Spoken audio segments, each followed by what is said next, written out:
अस्सलाम वालेकुम। प्रोग्राम में बेसी रोड में खुशामदीद। नाज़रीन, आज हमारे इस प्रोग्राम में हमारे मेहमान हैं पाकिस्तान में नॉर्वे के सफ़ीर जनाब तोरे नदरिबो।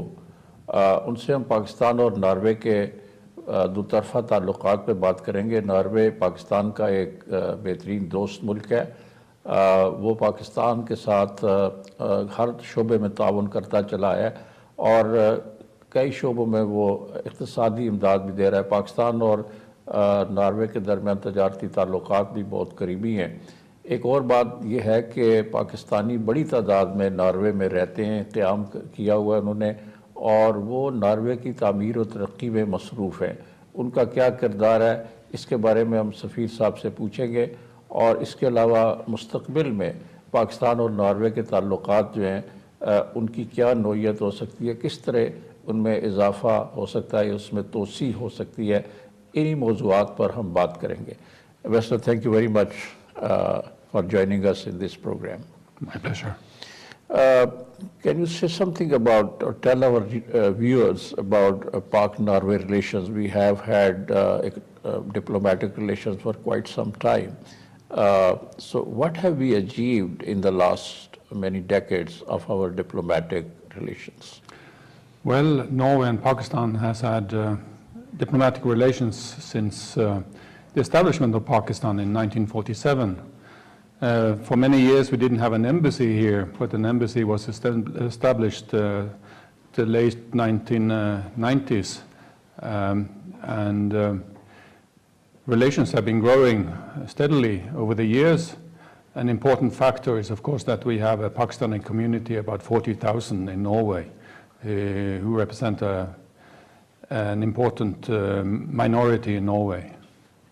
Right. But since our diplomatic relations, you think that the relations have been on the positive track, they've been growing specifically in the field of economy and trade? Yes, absolutely. And the most important factor in that development has been the establishment of Telenor, the Norwegian mobile operator in Pakistan. Telenor has by now, since they started here in 2005, invested $3 billion here in Pakistan. And it's a very well-known telecom agency, yes. Yes. So they have 40 million subscribers here, and they are the second biggest mobile operator, and they have big plans for Pakistan still. Right. But other than that, in the energy sector, Pakistan, as you know, is facing the energy crisis for quite some time, although the government is making efforts to produce more energy for its needs, for the country's needs. But still, we are looking, I mean, the government has been looking to friendly countries for their support and help to increase the production of energy in Pakistan. So, yes. But Norway, you know, Norway is well known for its expertise in the field of energy, specifically in the field of solar energy and wind energy. So, can your country help Pakistan in producing more energy in these fields? Well, Norway is particularly known for its hydropower. Almost all of the electricity in Norway is produced by hydropower. Right. And we have, in some years ago, we have helped Pakistan through our development aid to establish some hydropower plants in the north. Today there is interest from a Norwegian solar power company to establish a solar power plant in the Upper Sindh. They are waiting to, eager to invest about $200 million there, but unfortunately they have not been able to start this project yet. What are the obstacles in the way of this project, so that, you know, Sindh also needs a lot of energy, a lot of electricity? Yes, in fact, I don't know exactly what is the problem. We are now waiting for 2 years, and we don't have any good explanation of what is the problem. Right. Talking about the bilateral trade, Pakistan and Norway are doing a lot of trade, but is it, to your mind, is it increasing at the pace that you desire, or it is less than that? We always hope for more trade, of course. At the moment, bilateral trade totals about $100 million a year, which is not a lot. So hopefully it will increase.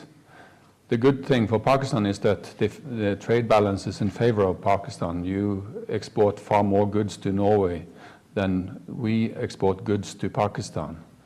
So you are importing from Pakistan. You know, traditionally Pakistan has been exporting textile and leather goods and sports goods to other countries, specifically the European countries. So these are your major imports from Pakistan? Yes, traditional exports from Pakistan go to Norway, and some agriculture and some fruits and so on. Right. But Pakistan is importing very less from Norway. Yes. So what are the major imports from Norway to Pakistan? I think there are processed goods, some electronics, some IT items, maybe some services, and so on, and of course some salmon also. Norway is the world's biggest exporter of fish. So yes, a lot of fish come here too. Yes. And you think that the import and export of other items, you know, besides the traditional ones, there are some possibilities or some efforts are being made that more goods should be included in the trade between the two countries? One of the football factories there, which are world leading. And next year, the Norwegian elite series of football are going to use footballs from Sialkot. Great. And this shows that it is possible for Pakistani companies, Pakistan exporters, to do really well if they have the sufficient quality and follow-up. But are you satisfied? You have visited Sialkot, but you are satisfied with the quality of footballs being produced there? Because we are hearing from various sources that Pakistani football is being used in the international matches of football throughout Europe and other countries. Yes, and that's correct, and that is why we're going to use them also in Norway for the elite series of football, and I think they're using them in the Bundesliga in Germany and in Denmark, Sweden, Iceland, Finland, and also they have been used in the World Championships of football, and hopefully also for the next championships. Ambassador, can you just talk about a little bit about the Pakistan-Norway joint ventures? You know, if there is a possibility, the two countries, investors or entrepreneurs can join hands to set up factories here or in Norway, but what are the prospects? The prospects are good. And this solar power company that I talked about, that is an example of a joint venture. They have a Pakistani partner, which will help them, and I think this is the way to go. Some other companies like Telenor, they are investing on their own and managing on their own. So they can choose if they want to have a local partner or go on their own. You mentioned Telenor. It's a very important investment by a Norwegian company in Pakistan. And back in 2005, I was present when General Musharraf and the Norwegian company, you know, they signed the agreement and the company was launched. Very good. What are the experiences of this company? You know, have they experienced any difficulties in their operations in this country? Well, they have done very well, but of course there are always some challenges here in Pakistan. But generally they are making a lot of progress, and like I said, it's now the second biggest mobile operator here, so they are very happy with the progress they have made. Have you ever been able to talk to these managers of this company, and do they intend to expand their operation in Pakistan in future? Yes, I stay in contact with them very often. And the next thing that is going to happen is that Telenor will open a new headquarters just outside Islamabad, and they have invested about $75 million in this new headquarters. Great. So that shows that they are really going to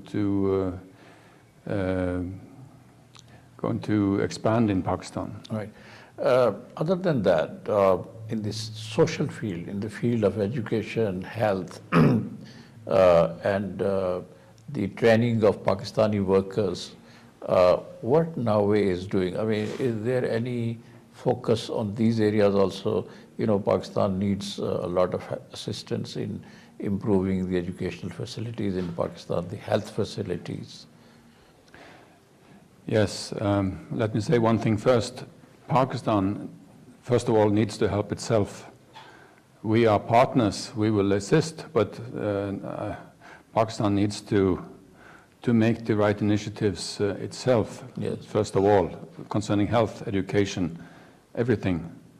That said, we are ready to assist, and we are assisting. We are giving quite a lot of foreign assistance to Pakistan. Now the main priority is education, and more specifically vocational training, especially for girls. But we are into many various fields in foreign assistance, like also the preservation of historical monuments in Lahore and in the north, in Gilgit-Baltistan. We have done a lot together with the Aga Khan Foundation. Yeah. When it comes to imparting training to women in Pakistan, that's a very important project. In which fields are you imparting training, or your experts are giving training to the women? Well, we are working together with the vocational training, a technical training agency in Pakistan, and together with other partners like the German foreign assistance and the Dutch foreign assistance. So we are helping to build capacity on the Pakistani side. It's not like we are importing finished solution, ready solutions into Pakistan. But is it a very productive project? Because when you are imparting training to women and you're building their capacities, so are they getting jobs? Are they getting engaged in some kind of work, productive work? Are you monitoring the effects of this, or the impact of this training? Yes, of course we are. And there's a huge demand, I think, for technically skilled young workers in Pakistan. And also there's a huge need for imparting such skills to girls, because the girls tend to fall outside here, to not be prioritized. Right. The other education, I mean the formal education, schools, colleges, universities, we have a massive number of young people. Almost 63% of Pakistan's population is young. So has your government focused on this to help out Pakistan to train these young people in the field of education, giving them higher education? Well, indeed, the so-called youth bulge and in general the population increase in Pakistan is a huge challenge for Pakistan. And it is one that Pakistan basically has to deal with itself. It's Pakistan's responsibility. We can help, again, on the margins, but Norway is a small country. Yes. Pakistan is a very big country. So whatever we can do it's something, but it's not a lot in the big picture. Master, there has been an engagement between the European countries and Pakistan for higher education. I mean, the students, young, brilliant students from Pakistan have been offered scholarships by France, Germany, and other countries. So, is there any possibility that Norway could also offer this kind of scholarships? Well, we have a scheme for scholarships managed by our aid agency, NORAD. Which means that students from Pakistan can apply to have scholarships to go to study in Norway. Also, they are free to apply for places at Norwegian universities, and if they are accepted, they can go. Right. In the technical fields, I mean, in the fields of, like polytechnics institutions where, the young people are trained to work in the field of industry, any possibility of that project, or the students, young people can go to Norway to get training in these fields? Like I said, Norwegian universities are open to foreign students, also from Pakistan, but we don't have any special arrangement for Pakistan. Not now. Thank you. Ambassador, we'll take a short break and then we'll continue this discussion. Okay. नाज़रीन, एक मुख्तसर break लेते हैं. Break से वापसी के बाद हम अपने मेहमान, हमारी बातचीत जारी है पाकिस्तान में नॉर्वे के सफ़ीर से. वो हमें बता रहे हैं कि पाकिस्तान और नॉर्वे में किस तरह का ताउन हो रहा है तजारत के शोबे में, और उन्होंने बताया कि पाकिस्तान में नॉर्वे की कंपनी टेलीनॉर ने बड़े पैमाने पर सरमायाकारी की है और वो मज़ीद सरमायाकारी भी करना चाह रही है पाकिस्तान में.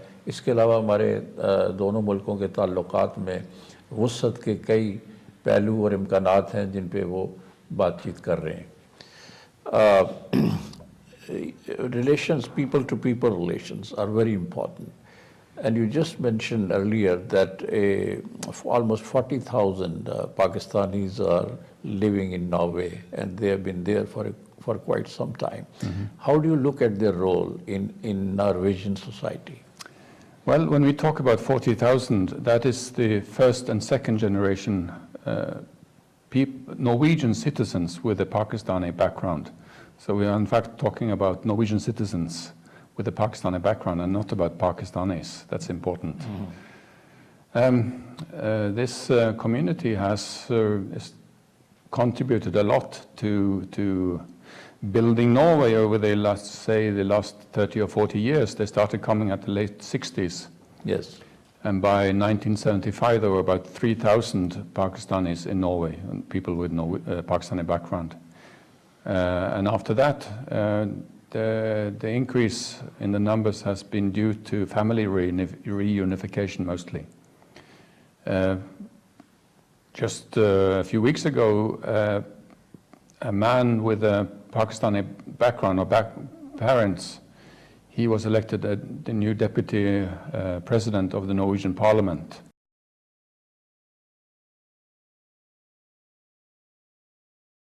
State and so on.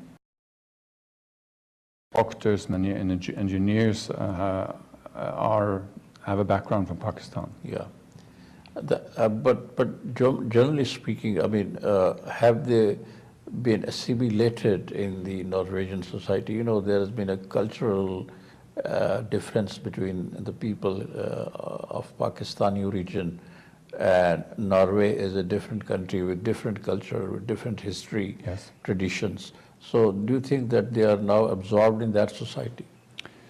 Like I said, they are quite successful in their endeavors. So they, for example, home ownership on average is the same among people with a Pakistani background as the ordinary Norwegians. And income level also, and I'm happy to say that especially girls and women with a Pakistani background have done quite well in Norway. On the other hand, the Pakistani community tends to stay together and to marry each other, and even within families still. Almost none of them are marrying Norwegians or ethnic Norwegians. But this is the same, I think, in many European countries. Right. But in the development process, economic development of Norway and social development, the Pakistani community is taking part in a very active way? Absolutely, yes, yes. So you mentioned that the Pakistanis are being elected, yes, to the Norwegian institutions, elected institutions, mm-hmm, parliament and other institutions.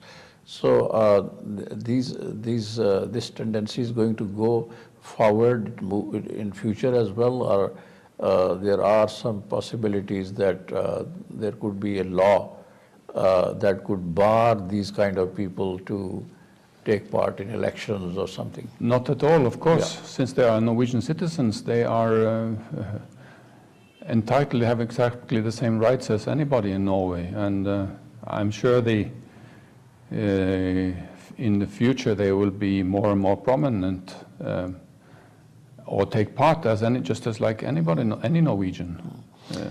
In terms of the crime in Norwegian society, are Pakistanis involved in any serious crimes or other issues that are created? Unfortunately, yes, they are, and in some serious crimes also. But I don't know if they are more criminal than others. I don't think so. Right. So the immigration of Pakistanis to Norway, it's still continuing, or there has been a slowdown in this process? Well, like I said, now it's mostly family reunification, which means that people in Norway marry somebody here in Pakistan and bring the family to Norway. Take that lady to... And then they bring the mother and the father, and so that's how the community keeps growing. Right. But also we have some people who come to Norway to work with visas, regular visas and so on. So, right. And some come to study. Yeah. But the Pakistanis are welcome there, or there is a limit on the number of people who could go there to Norway and work because it's a small country? Well, we have our immigration laws, and but Pakistanis are not mentioned especially. Okay. And our laws apply to everybody equally. So we have an immigration ban now, in fact, since 1975. So it's only in exceptional cases that we allow people to immigrate to Norway if we need this kind of labor, or if there's a family reunification, or if there's a student and so on. We have full freedom of movement only for citizens of the European Union. Right.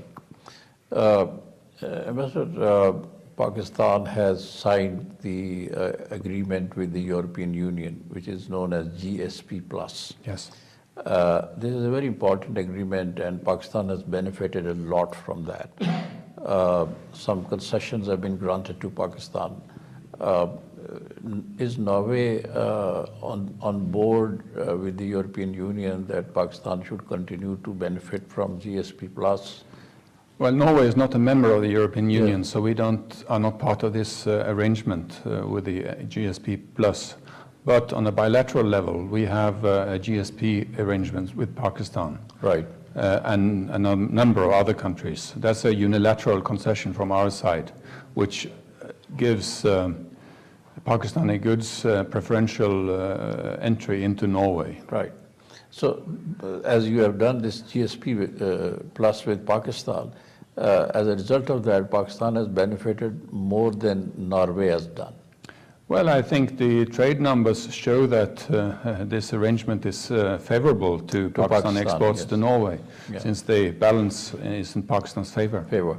But in future, this GSP plus will continue, or you will review it, or the other issue is the conditionalities. I mean, is there any conditionality attached to this agreement? Like I said, it's GSP Plus is an arrangement between the European Union and Norway is not a part of the European Union. But on the other hand, we are discussing whether we should have a new bilateral trade agreement between Norway and Pakistan, and maybe also the EFTA countries, European Free Trade Association agreement countries. So this may come up. The negotiation is continuing, or? At the moment, there are only discussions on the EFTA side about this.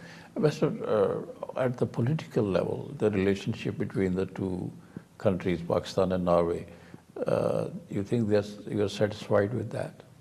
Well, there's been quite an intensive exchange of political visits during the last 2 or 3 years. Prime Minister Nawaz Sharif was in Norway in 2015. Our foreign minister has been here 2 times after that, and we have had bilateral political consultations in April this year, and it goes on. Right, but this political consultative process is an annual feature, or from time to time when there's a need, both countries meet or the leaders meet? Well, we have an intention that we should have a meeting on bilateral consultations at least once a year. Once a year. So that's what, either at political level or at civil servants level. Thank you, Minister. We'll take another short break. नाज़रीन एक मुख्तसर break लेते हैं. Break से वापसी के बाद हम पाकिस्तान में नॉर्वे के सफ़ीर से मज़ीद बातचीत करेंगे. किस तरह पाकिस्तान और नॉर्वे एक दूसरे के मज़ीद करीब आ सकते हैं ताल्लुक़ात. You mentioned that Pakistan and Norway are cooperating with each other in law enforcement, in other areas. So can you just tell our viewers in what way Norway is helping our police, and other agencies, law enforcement agencies? Well, like I said, there is a level of cross-border crime between Norway and Pakistan. So it happens that people commit crimes in Norway and then they flee to Pakistan, and sometimes it's the other way around. So that's why the police of the 2 countries cooperate quite often about particular cases. And we are very happy for the open attitude of the police here in Pakistan. Most of the Pakistanis in Norway, they come from Gujarat and Karyan and Lala Musa and so on. They are concentrated in that area. Yes. So we have had quite good relations with the Gujarat police in fighting cross-border crime. And we also assisted them in building their capacity for forensic investigation. And we donated them a forensic lab and a forensic vehicle. And recently we also proposed to have a memorandum of understanding between Norway and Pakistan about police cooperation and fighting crime. Right.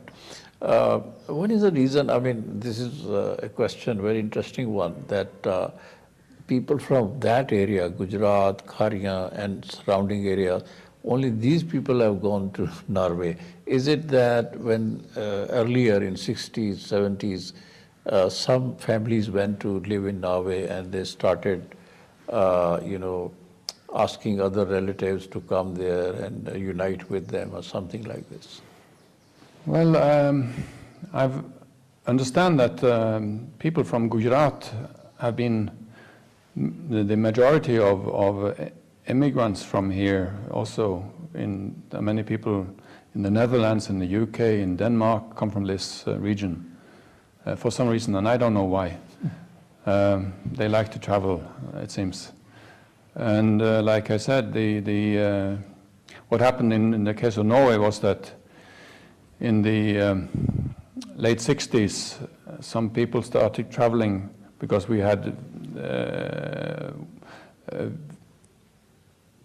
didn't have any immigration ban then, so people could travel, get visa and travel to Norway. But 3,000 had arrived before we introduced the immigration ban in 1975.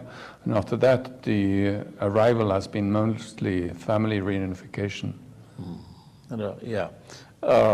But between the government of Pakistan and government of Norway, at the level of Interior Ministry, there have been negotiations or talks to basically stop more people from migrating here to Norway, or preventing crime happening here or in Norway? Well, we haven't discussed about stopping immigration. That is not on the table, but We have discussed the police cooperation. We also discussed repatriation of Pakistanis who have arrived to Norway and asked for asylum and who have been refused.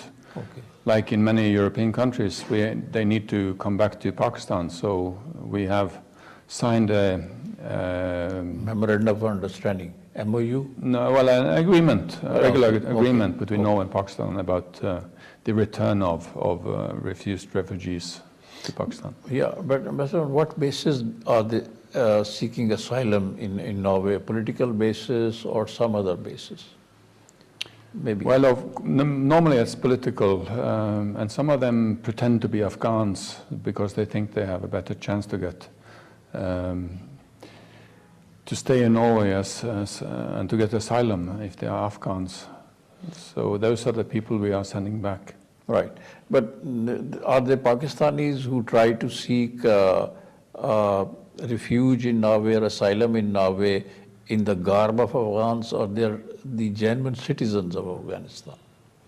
Well, a lot of the work involved in these cases is to establish where they're really from, if they are Pakistanis or if they're Afghans or any other nationality. So that's not always easy.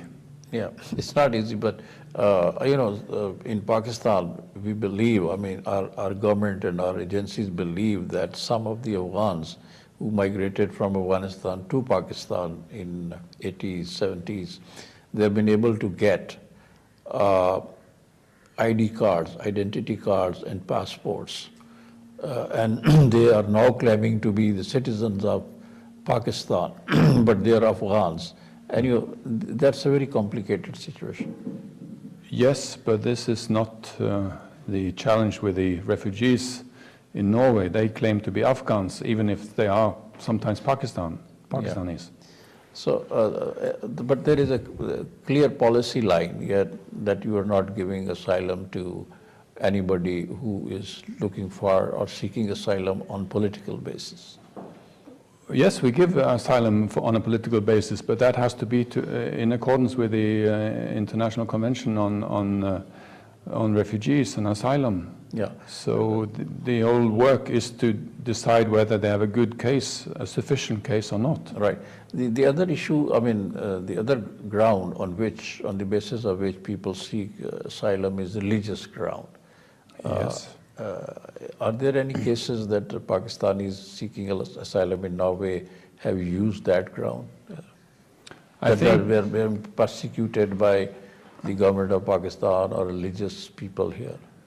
I think we have had cases where people claim to be Christians and to be persecuted as such, and that's the reason for seeking asylum in Norway. But I don't know exactly what has happened to those cases.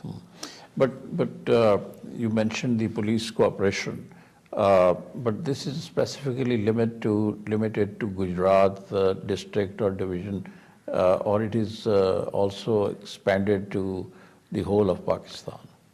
It applies to the whole of Pakistan, but most of the work we do involves Gujarat. But we have also cases in Sindh, Karachi, and other places. Okay.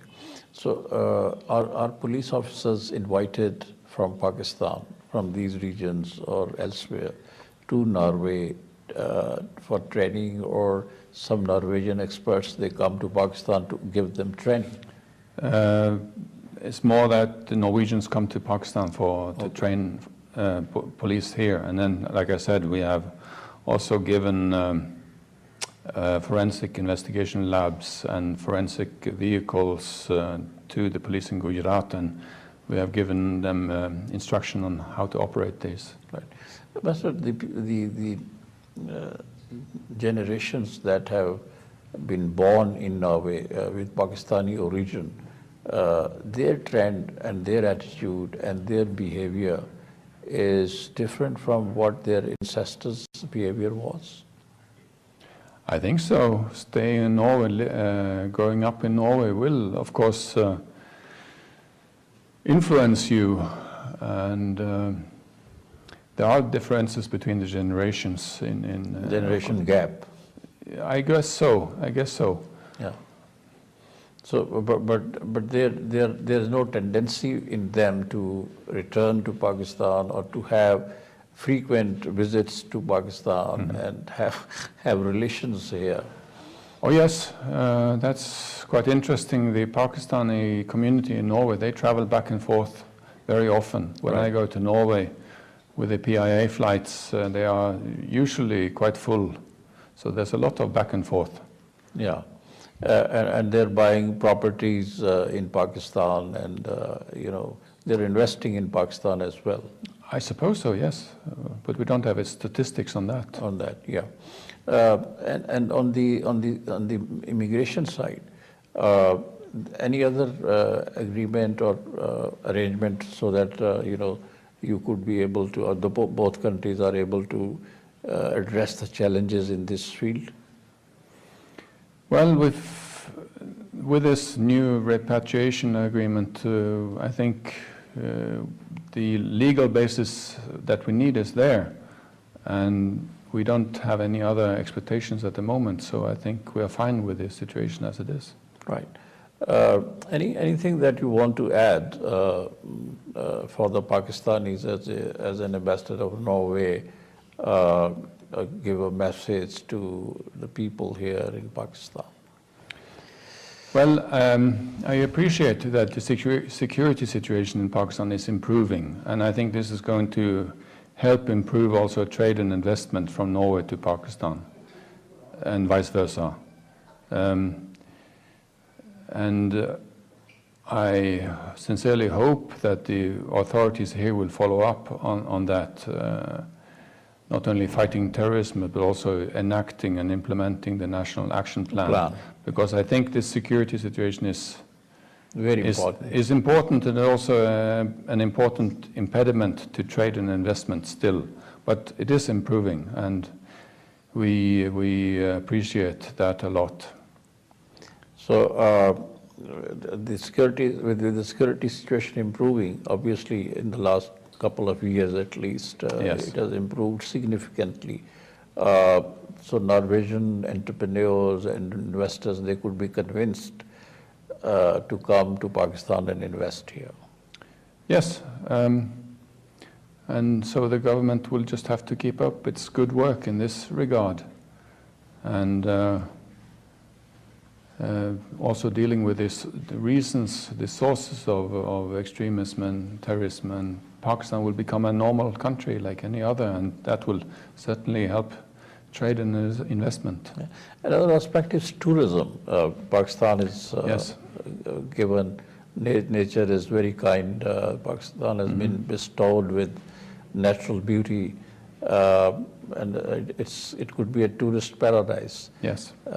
What are the prospects for Pakistan to improve tourism? I mean, well, the prospects should be very good. The potential is great. I've been to the north many times here, and it's just unique and incredible, the mountain landscape you have there and the friendliness of the people. But you also need to improve your infrastructure for tourism and communications. Roads, etc. Sure, but also hotels, the quality of service, reliability of service, payment methods, many different things. And still to work on security, because many countries have travel warnings coming against Pakistan, and that is something that needs to be changed if a lot more tourists should come. Thank you, Mr. नाज़रीन, आज हमारे इस programme में पाकिस्तान में Norway के सफ़ीर जनाब तोरे नरिदो थे। उन्होंने हमारे साथ बात की है पाकिस्तान और नॉर्वे के बाहमी ताल्लुकात के हवाले से, और उन्होंने बताया कि पाकिस्तान और नॉर्वे के दरमियान तजारत जो है वो $100 मिलियन से ज़्यादा है, जिसका तवाज़ुन पाकिस्तान के हक़ में है। उन्होंने बताया कि पाकिस्तान के अंदर टेलीनॉर कंपनी ने बड़े पैमाने पर सरमायाकारी की है। मज़ीद कंपनियां भी पाकिस्तान में आके सरमायाकारी कर सकती हैं, बशर्ते कि पाकिस्तान अपनी सिक्योरिटी की सूरत हाल को बेहतर बनाए। और उन्होंने पाकिस्तान और नॉर्वे की पुलिस के दरमियान ताउन पे भी बात की है। पाकिस्तान को तालीम और दूसरे शोबों में भी नॉर्वे मदद दे रहा है और तवक्को है कि मुस्तकबिल में पाकिस्तान और नॉर्वे के ताल्लुकात में मज़ीद इस्तेकाम और बेहतरी आएगी। इसी के साथ ही ये प्रोग्राम ख़त्म होता है। जावेद सिद्दीक को इजाज़त दीजिए। खुदा हाफिज़। Thank you, Ambassador. It's a pleasure talking to you. You too. Thank you so Thank you. much.